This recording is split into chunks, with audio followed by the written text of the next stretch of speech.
welcome to Games and Gimmicks, the podcast discussing video games, professional wrestling, and everything in between. I'm the Poor Ass Gamer, and today we have a special guest of the podcast from my life, my past life. But we're still friends here, folks. I got IruTron here, or Iru, and he's been nice enough to join me on the podcast. Where did you say you were at? As far as Bakersfield, California. Very cool. Bakersfield, California. Very cool. And Iru and I recently reconnected. Something kind of tripped my memory about Turtles in Time. I was thinking about that game and the time I had experienced and played it with Iru here, and a lot of fond memories from the time back in middle school. But I think like the cool thing that I've always experienced about video games, and at least with friends in general, especially during that time of very formative years, the middle school, where you're kind of figuring out yourself and figuring out what you want to be, and who the friends that you have in your life. And I distinctly remember just having these nice little. I remember a nice dinner at your parents' house a few times. I have memories of us playing football. I remember at least throwing football in your front yard. And then I distinctly remember sitting down with you, and we just played 2-player Turtles in Time. And I'm pretty sure we beat that game too as well in that one sitting. So, yes. But yeah, yes. So I don't know. I'll kick it off to you. I guess what do you remember about that time? What do you remember about those years? It was a short time as far as what you just explained to me a little bit before. Yeah, exactly. No, I had been moving around a lot. Like I think I told you before, I moved to 7 places between Sri Lanka, Philippines, United States, Canada, and I was there between grade 5 to halfway grade 6. Yeah, and that's how I got introduced to you guys. And I just remember it being such an amazing part of my life. I remember being extremely happy during that time. It was a rough transition, honestly. I don't think you knew. But when I went to Winnipeg, that was a rough transition for me. And it took me a while to kind of bounce back. Because every other place I had moved to, I think I was young and I was, I wasn't, I was making friends. But I think maybe at those ages, it doesn't mean as much. Mm-hmm. And I think making friends with you guys, because we hung out a lot, right? We were together a lot. We played a lot of video games, even though I wasn't a gamer. Sure. I'm like, in the sense, I love playing games with other people, but on my own, I'm not like a big gamer. And so I was always the worst player. I don't know if you remember that, but I was always the worst player. Sure. I was fine with that. I can't judge anybody on those games because you can. I'm sure you've even in recent history or stuff even mildly played those games and realized how difficult a majority of them are, especially by yourself. Yeah. So yeah, I think that's a really cool. That's the really cool concept about games and how they've changed so much over the years. We have video games that now allow us to connect with each other and play multiplayer and do all this stuff. But I still have a fondness, and I miss that nature of sitting down right with your partner. Somebody's right there with you. You're sharing that experience of trying to beat all the bad guys and get through the game. And there's just something about that's, unfortunately, I know that you haven't had any newer consoles, right? Like I think you said the last one you had was original Xbox. Original okay. Xbox. Cool. Yeah, and with the 4 controllers. Nice. For that exact reason. Yeah. Exact reason. That's why I kept it. Yeah. And so, but you still even when you had that system for as long as you did, you still found a need to play games that were particularly like that, stuff that you could sit down with at least 3 other people and play, though. Yeah, I think that's what I've always loved about video games. I think for a brief minute I was playing Vice City for a little while, and that was really fun, And once in a while I'd play some video games. For a brief moment I got into video games just playing on my own, especially with my Xbox, because it was modded and had all the games on it. So when you have all the games, you get excited, right? Sure. Start playing everything. So but for me, the console and video games have always been about the friends, about playing with friends. And even now, when I play with my wife, and we play these co-op games. Yeah, and it's super fun, and it's Very cool. it's a great activity to do with your partner. And so I think that's what I've always loved. I've always been about trying to connect, I guess, with people, making friends, creating memories, right? Sure. And I think that's why, I've always been really drawn to video games. It has a beautiful way of doing that, right? Yeah, that's a good point. Like, the industry as a whole kind of took a turn for a while there, where it was kind of getting away from those. Right now, everything's kind of like you've heard of the term like battle royale and stuff, I'm sure. Fortnite, everybody knows about Fortnite. But those games are different. They're the same in a lot of ways, but you don't get the face-to-face interaction. I think that's really important out of that. IruTron, I'm gonna throw a couple different things off of here, just some sort of quick question and answer section here too as well. First time for me doing this here too, but we're gonna go with that, and maybe I'll spice in a couple extra questions here too. So, what was your first game console? First game console. I think my very first. And it could be handheld or like something that plugged into your TV or anything like that.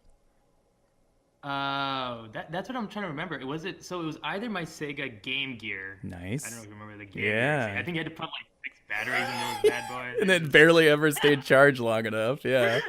You just had to keep putting on these batteries. I had Lion King for the Game Gear, and it was terrible. It was so hard. It was the hardest game I ever played. Games. Oh my god, those Disney games, they were always hard. Yeah. Yeah, they were hard games. I remember for some reason in Sega, like I just wouldn't get that far in games. But then again, I'm not that good of a gamer. Sure. But I think honestly, it might have been the Super Nintendo. I feel like it must have been the Super Nintendo I got first, and then later I got the Game Gear. Mine was the I would have to say it was the NES because my brothers got it, but technically the first one I think I really asked for was like a 64. Which, like, I'm super nostalgic about that console, but like I do a lot when I do the streaming and stuff, and I go back to the 64 stuff. It's kind of like, oof, this stuff was pretty rough back then, and it was groundbreaking when it came out, but most of that stuff it's kind of garbage now, unfortunately. But I remember because that was what we. That was a console that we were always playing on, right? Yeah. And I fondly remember was GoldenEye. Yeah. Phenomenal game from its time. Phenomenal. Oh yeah. The storyline was amazing. Sure, right? and it was like watch you guys play. It was like right in line with the movie and stuff that had come out too as well. Yes. I remember like a lot of that. It was like kind of first like crossover from movies, and like that was the multiplayer was just such a big thing. Like you said, more multiplayer of friends together, the split screen, and setting like proximity mines and stuff, and waiting for people to run into rooms. It's just like Odd Job.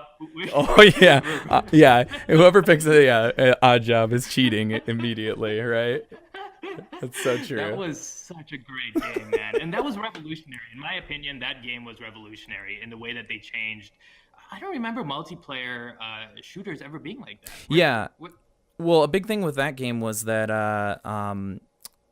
the big thing was like PC shooters was where it was at during that time. So if like you wanted to play a good shooting game, it was somehow always on the PC. And then Nintendo managed to figure it out with their controls, and obviously like hey, I got an example right here, as long as I don't knock everything over here. 64 controller. Nice. That in fact I modded with a GameCube stick because basically the other ones are kind of cheap and crappy. Yeah, you would get crazy blisters. I remember from the Super Mario Party, right? Yeah, everybody's doing the thing with their palms and basically destroying their hand for a video game. God, I love that. It was rough, man. It was rough times as a gamer growing up. Kids these days don't understand. They don't. Their controllers are much nicer and actually safer for them. Okay, so we'll move on to the next question. I guess if you were going to pick between those two, like the Game Gear and the Super Nintendo, I feel like there's a no contest there. But which one would you pick? Yeah. SNES. Yeah. 100%. For sure. Sorry, yeah, 100%. Not even close. No contest. No contest. Do you have a favorite game of all time? Yeah, so when you had asked me that, I was actually thinking like, what is my favorite game? Because was it Turtles in Time? I love that game. Sure. That was a really fun game. But I think the game that I like to even still once in a while go back to is Super Mario Brothers on SNES. Nice. Yeah, I really love that. You're talking about like Super Mario World, with the big. Yes. Yeah, nice. Exactly, Super Mario World. All those like hidden things, and just seeing the map. It was just such a simple but really fun game, and I would have to say that. The more I thought. What about you? What's your favorite? See, that's like the hardest question for me. I have a game that I'm playing right now that I was super nostalgic about, that I would have said like years ago, or I would have said up until a few weeks ago, that it was my favorite game of all time. It's a game called Freedom Fighters. It's pretty cool because it's like you basically are in New York and you're taking over like the captured city, and you band together with people, create your own squads and stuff, and it's like a third person shooter game. And it was for like the PlayStation 2, I think is what it was for. I have that game. You have that game? It's on my Xbox. Really? I've been seeing it all the time, and I'm just like, Freedom Fighters. Should I play that? You should try playing it. It's one of the best. I enjoyed it because, I guess as far as its pedigree, the people who made like the Hitman games, those like open world action assassination type games, they made that. It was somewhere in the 2000s. But it's a really good game, a really good action game. Honestly, if we're going to pick other things out there that I played recently, Tetris Effect. Tetris Effect is, I love Tetris. Like everybody can play Tetris, I think. Yeah. But they did this cool thing with the newest version where they made it more musical, and it just like it kind of evolves as you play and everything. But yeah, like picking a favorite game, especially when you think about all the different things that have come out over the years, it's always so hard to choose. I would even just say something as simple as Super Mario 64. That game was one of the best, I think, of all time. Yeah. But even I love that game too. I don't know if you saw this, but do you follow anything like Nintendo related, since you do maybe have more proclivity towards that system or anything? Like, have you seen like any of the stuff for the Switch or anything like that? No, okay. I have not. Yeah. Well, that's okay. Something to look forward to in the future. Especially if you really like Mario games. Nintendo announced a game called Super Mario Maker 2. Which was something big that was on the Wii U, but basically they're giving you all the components of everything Mario game related, and you can build levels and send them to friends and stuff. And especially like you're talking about sitting down with another person. I think that would be a perfect game for you and your wife to play there too. So that'd be really cool. Yeah, that's a great idea. I didn't even think of The console's really cool. It's one of those things that you got to weigh if you want to spend $300 on it, and then it is perfect if you travel a lot, because it's something cool that you can take with you and kind of play in like airports and stuff. And cool. I've done that here and there every once in a while, but yeah, that sounds like a lot of fun. So this next question, this could open up a whole big round of things to talk about, but Star Wars or Star Trek, or neither, if you are not necessarily a sci-fi fan, because I don't know. Yeah, it's also funny that when you asked that, I was like, how am I going to answer this? Because or both, I guess you could say too. Yeah. I'll be honest in saying that I watch the Star Wars movies. I asked you this question, you haven't seen any of them. That's okay. That's totally okay. I've seen them, but and this is people have always hated me when I say this, because I think my interests have always been somewhere else. Okay. I'll just start by saying like Jurassic Park for me is the best movie of all time. Yeah. So that is, I don't know why. I think it's a science behind it. This idea of bringing back species, right? Yeah. And what I think what really I love about it, the more I think about it, and the more older I get now, and I see the way science is going, is we do things without thinking about the consequences of it, right? Yeah, right. Just like Jurassic Park, and that was what the whole thing that, and this is where I feel like all the rest of the Jurassic Parks have fallen way, like not even close to the original. Is Yeah. that they don't have any of that intellectual like discussion, philosophical Sure. idea, right? Yeah. Should we be doing these things? And you can already see it with technology, right? Like Oh, yeah. the way we're going. I'm not sure, like AI, we who's to know where that's gonna go, right? You know, as we start, me and Iru are gonna start a political podcast here, and we're just talk about political things. That's right. But I have long discussions about the living wage and future autonomy and automation and all the things that are going to possibly change how people are going to be interacting with each other in the future, their jobs, their careers and stuff. That's a really good point. Like a lot of the other Jurassic Park, Jurassic World stuff, the reboots and stuff, more or less focused on, what is it? I would say maybe it's more like man's connection to those things, but yeah, you're right, they didn't even really explore any of the like, should we be doing this kind of thing. No, it was all about the action. Like that was a problem. Like what I loved about the first one is that they had so much build up, so much like actual thought, and they showed the process of everything. And then like the action didn't like really start to like halfway through, right? I think that T-Rex scene and everything, right? Exactly. Yeah, exactly, that T-Rex scene. And I think before that, they only had like a brief moment with the Velociraptor at the very start of it. Yep. Wasn't much action. But every other movie since then, I think the second one kind of had a little bit, but then they went way off the rails when they brought the dinosaurs to like San Diego. Yeah.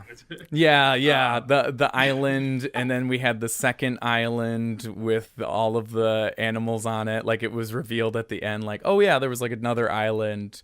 So they still were living. It was just like all these like weird things so that they could make a third one and a fourth one, basically. But yeah, that's a good point. Like I really liked. I did like Jurassic World just for the nature of it being basically Jurassic Park in a lot of ways. But that was more CG fest, you know, as much as we can possibly get into this movie. But you're right, because like the reveal of the Velociraptors, the reveal of the T-Rex in that first movie were really like, that's Spielberg right there, you know, when you break it down. Like he knows how to draw something out and make something good. Seriously, and he did it so well.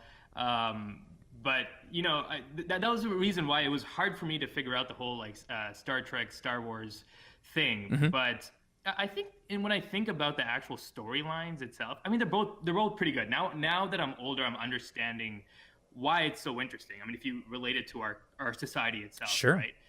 But I think I really like the idea of Star Trek. You know what they're trying to do. I think the overall story of what they're doing, and so with the reboots, I think I'm more drawn to the Star Trek reboots than the Star Wars reboots at this time. Cool. They're both great though. I mean, they're both extremely good. It's just, you know, it's always hard to pick between those two, but I've had the same thing. Me and Eric. You're Star Wars though, right? No. I have always I would say I've been middle ground, but I would definitely say that after watching a lot more Star Trek on Netflix and streaming services and stuff, I've like you said, the messaging in that is better. Mostly because it's like Star Wars is like, there's hope at like all last costs. Like, you know, after everything horrible has already happened, finally hope will save everybody at the end of those movies. Versus Star Trek, which is like the whole series is on hope. Like it's hope of humanity, hope of like, you know, the future capability of science. It's hope that we've evolved past, you know, a lot of the stuff that happens in our day-to-day world right now. But yeah, like I haven't watched any of the newer Star Trek Discovery stuff, but I can definitely, like, if you haven't watched a Star Trek program in a while, I would definitely recommend that. That's on that Is it CBS. On Netflix, it's on like CBS on demand. But you could also just wait until the end of this month, and then you could just binge all of those two seasons when they're done too. So which I'm sure me and Eric are probably going to be doing in the future here too. So stay tuned to the podcast because I'm sure we'll be discussing that show there too. So okay, I guess as far as well, this isn't like the last question. We have time. What would you say? You said your favorite movie. Well, maybe that was your favorite movie is Jurassic Park. Is that would you say that listed as your favorite movie of all time, or even anything that you've watched recently that you would maybe even recommend if there's a movie or show that you really liked? Oh yeah, I'm a TV show guy. Cool. And when I mean that, I was really into it, especially during my medical school. When all I would do is study. I would just lock myself in a room. Sure. I couldn't do classrooms. I was actually flunking when I was going to classrooms, so I decided to not go to class. Yeah. And then that was how I was able to get my grades up. Nice. Weird. Nice. Yeah, some sort of inverse principle there. I don't know how that worked, but yeah, I feel that too. Yeah. Well, yeah. I mean, basically, I would sit in class and I would just have all this information coming. I wouldn't put anything in there. Sure. So basically, for me to learn, I had to just be reading it on my own with no distractions around me, except for some Tiesto or something like that. Yeah. I grew up on Tiesto. Nice. But basically, what ended up happening is I would then, every time I need a break, I would watch a TV show. And cool. TV shows you can get really into. So I remember watching Prison Break. Okay.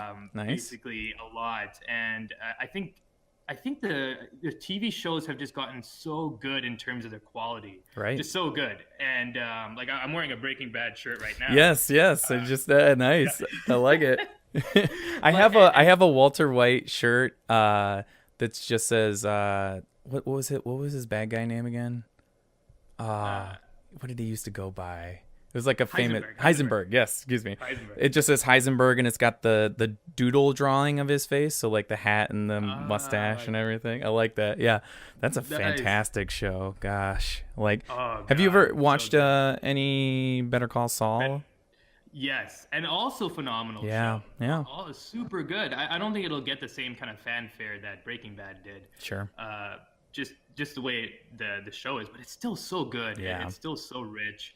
That relationship between the brothers in the first few seasons of that show, and just the push and pull of I love that because I come from a family with more than enough siblings and everything there too, and it's totally relatable in terms of that story. But right. that show goes places for sure. It does. And you heard about the movie, right? The Breaking Bad movie. They're going to be making a movie? Bad movie that's going to be coming out. Yeah. Oh man. Seriously. That's cool. We got to do a podcast on that. We should. We could talk about Breaking Bad, man. I'm totally cool with that. I'll rewatch it just so we can do a podcast on it. Yeah. I just rewatched the series with my wife because she hadn't watched it. And man, yeah, it's just so good. The storytelling. I mean, in terms of storytelling, I would say Breaking Bad is the best TV show. But my favorite TV show is The Wire. For yes. Sure. And yeah, The Wire changed my life, I would say. Yeah. I mean, it definitely taught me so much about the war on drugs. Sure. And, and that really just opened up my mind in a lot of ways about, wow, what are we doing? And how many places are attacking it? The way that they took each season to have some other aspect of a normal working city like Baltimore affected by drug culture and crime and all the things surrounding it. And it's just one of the hardest, I can't watch the season with the education system one. That one hurts me. It's such a good season because it's so real. Best season though. Yeah, but it's that's an emotional roller coaster of a show, and it is you do get changed from watching something like that. You get an aspect of what people live with every day, and that's pretty crazy. Exactly. And the thing is, now that I'm a psychiatrist now, and I talk to people on a daily basis. Right. And that is real life. That was real life. What was happening over there, and the pain and struggles that people go through every single day. And that's the reason why I think both of us are these progressive values actually are going to improve lives, and it's going to help our economy. Yeah. Why are we not doing it? I mean, these aren't radical ideas. These Sure. have been applied before with great success with FDR, right? So, yeah. yeah, it's confusing.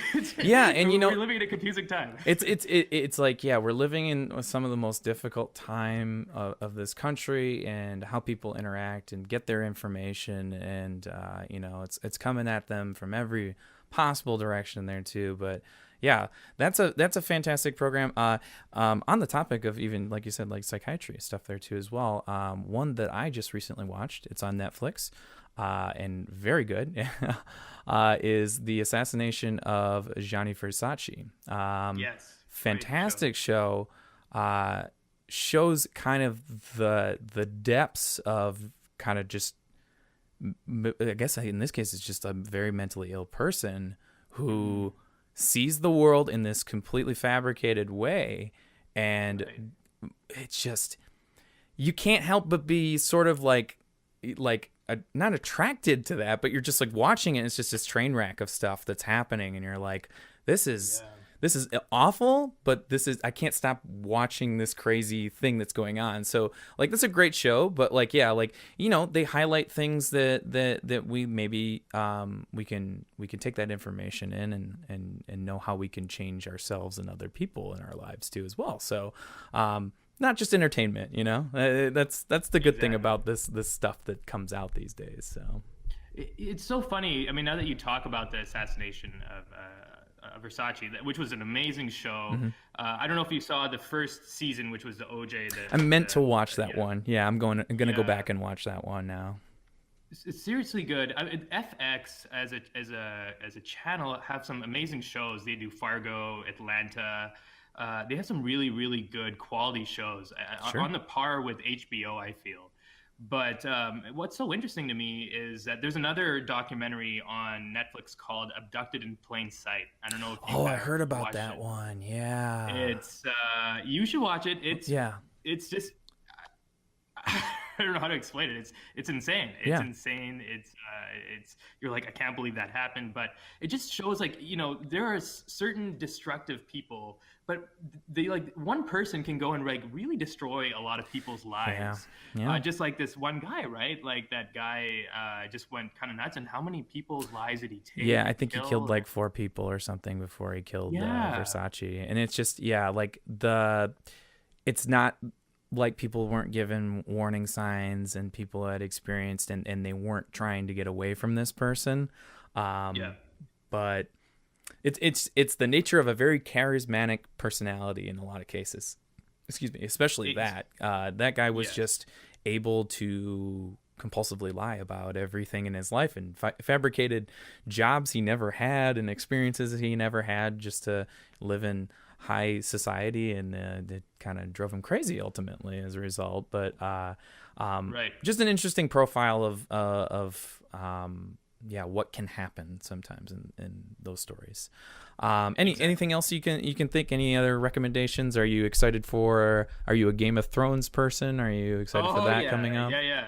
Nice. I would say I'm not like I've watched all the Game of Thrones, but it's funny again. There was so much hype. Everyone loved Game of Thrones. I never read the books, and I've never been, I guess, that big of a fantasy guy either. Like I've always been about real world. Even I can't even do like TV shows from a different time period most of the time. Like today. So it took me a very long time, but I was watching Game of Thrones because everyone was like into it. And there was so many different storylines, right? Yeah. If you remember from the very beginning. And I got confused. I wasn't knowing, who is this person? I don't remember this person. And all this time it's been happening. But this last season that I watched, it finally all started clicking. Right? And then I'm like, I get it. Yeah. This is amazing. It's like so many times I've had to tell people like, okay, I know that first season is really boring. Like it's so boring. But if you get through that season, it starts getting into all this treachery and stuff, that backstabbing and like quite literal and otherwise. World. And it's just, all these people playing this fantasy politics on each other of the kingdoms. And that I think that's what attracted me at first, is like how I like programs that show a little bit of what's the behind the scenes of these characters and what are they trying to do to each other. But yeah, Game of Thrones is like it's always a hard ask for most people. I think even as a fantasy genre that everyone knows about. Right.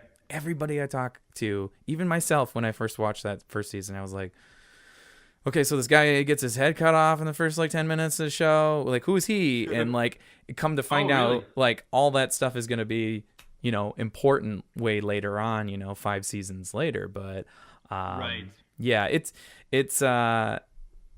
there's no shortage of quite fantastic content that you can get out there on just about any streaming service there too as well. But no.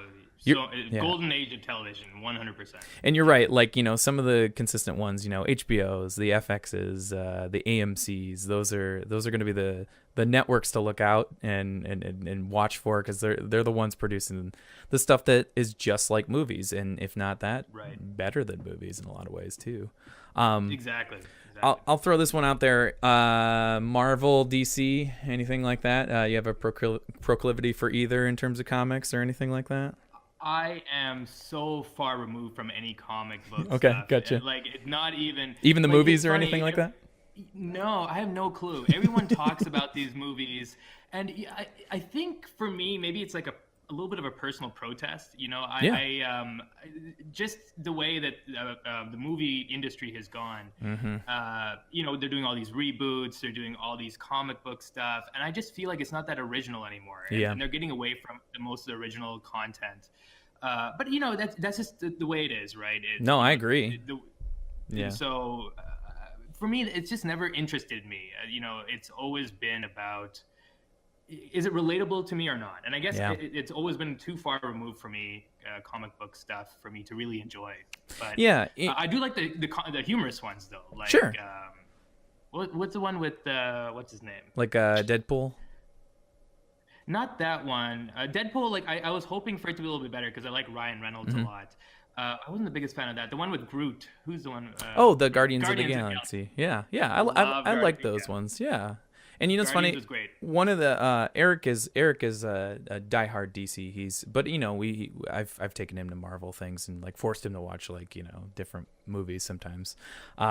We went to go see Guardians of the Galaxy, and he's like, yeah, this is like the first ever Marvel movie I've ever really truly liked. And nice. I think it stews in different natures of how you like those contents, if you like DC or Marvel, because DC tends to be the darker, gritty, and Marvel tends to be like the the popcorn flick, the that kind of stuff. But I can personally attest to saying that like the industry too, like just thinking about that, like how much stuff have we missed out on because superhero movies are the thing, and how many other movies get lost in any other type of genre just because we're all talking about the next Avengers. So I've always kind of been that way too. I really liked The Dark Knight. That was one of my favorite ones. But it's funny because that's the next thing, and this is probably why we're going to bring you back again and talk about videos and movies and all this stuff. Of course, you're always welcome to come back on the podcast here, Iru. Awesome. But I want you to come back to the podcast and talk with me and Eric together. We'll get the video going together too, so you can see what we're doing. Awesome. But we've been meaning to try and funnel in more movie, TV conversations and stuff like that. And I'm glad you steered the conversation that way, because I've been there's so much stuff that I watch on Netflix that I forget about it, or Hulu, and then I'm like, oh, it's a really cool thing, but all I can like kind of half say to people is like, oh, you should just watch that thing, which is pretty much what everybody says to your entire life. So exactly. No, I mean, if you guys can watch Abducted in Plain Sight, trust me, we'll have a lot to talk about. Okay. Because that is, and you'll see why when you start watching it. I heard a little bit about that story, and just like the general thing I heard was how shocked everybody was after watching it. So this is, and from what I understand, this is me just, hopefully I'm not spoiling things, but from what I understand is it is obviously somebody being abducted, but I think they allowed it to happen in a certain way. Yeah. Okay. So exactly. You don't have to ruin it or anything, but that's enough for me. Just I will go ahead and watch that. I'll watch that tonight and see see how it is. Nice. And the Ted Bundy files too. I don't know if you watched that yet. I saw that recently. Yeah. Yeah, another good one. So I think that we can probably tie those things together because they're very similar stories. Yeah. Yeah. That's awesome, man. Yeah, this was a lot of fun. Wonderful. A lot of fun. So, IruTron here is going to be joining us as a special guest every once in a while when he's available there too as well in his busy schedule, which I appreciate you making time for me. And, this is a great time to reconnect.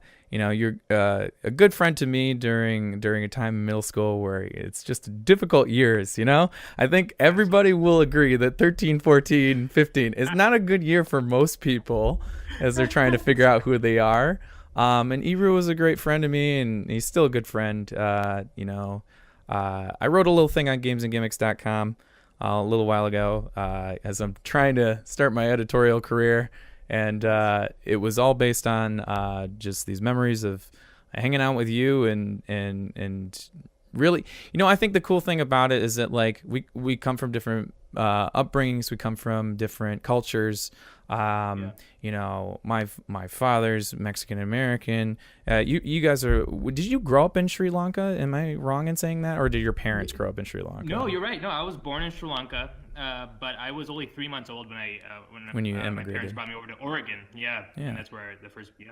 And that's what's cool. Like I just have like these fond memories of having dinner with you guys and just the time we spent together. And it's just cool to reconnect after all these years. And I'm happy to do it on the podcast. Happy to do it in general, man. This is really, really cool. I know. Yeah. No, this is so great. And this is what I love about technology. I mean, technology is taking us into some weird things have happened because of technology in our society. But this is amazing, right? That we can even do this.